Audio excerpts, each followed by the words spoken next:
Two agri in English, চলুন কয়টি বাক্যের মাধ্যমে জেনে নেওয়া যাক। এখানে আমরা প্রথম বাক্যটিতে কি দেখছি? I like football. যদি আপনি এগ্রি হন কারোর সাথে যে আপনিও ফুটবল খেলা পছন্দ করেন, সেক্ষেত্রে আপনি কি বলতে পারেন? Me two. তাহলে এটার অ্যান্সার হয় কি? Me two.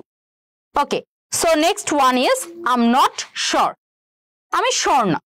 তাহলে এখানে এক্ষেত্রে যদি আমরা আই এম নট শিওর এটার সাথে এগ্রি হই, আপনিও যদি শিওর না হন, সেখানে কি দিবেন? Same like me too? No, সেখানে আমরা মি টু দিব না, সেখানে আমরা কি দিব? Me neither. চলুন দেখি।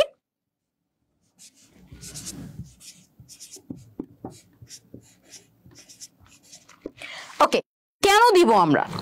এখানে আমাদের প্রথমে ছিল I like football, which is not negative, but এখানে দেখা যাচ্ছে আই এম নট শিওর, এখানে নট হচ্ছে একটি নেগেটিভ ফর্ম, দ্যাটস ওয়াই আমরা এখানে মি টু না দিয়ে বলতে পারি কি? Me neither. Next one is I don't like milk. এখানে ডোন্ট হচ্ছে ডু নটের কন্ট্রাকশন।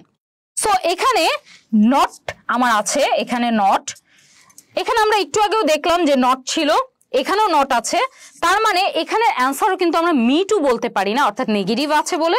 তাই আমার এখানে অ্যান্সারটাও কি হবে? এগ্রি যদি হয়ে থাকে, me neither. Okay, so next one is I've never been. যদি নট এবং নেভার থাকে তখন সেক্ষেত্রে আমরা কখনোই মি টু ব্যবহার করব না, সেক্ষেত্রে আমরা ব্যবহার করব মি নিদার। দ্যাট মিনস এখানেও আমরা সেম ভাবে কি ব্যবহার করব? Me neither. Last one is I dislike cheese.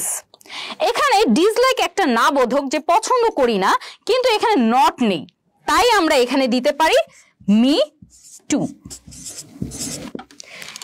In this way, we can use me too and me neither. Petronas Education, exacting excellence.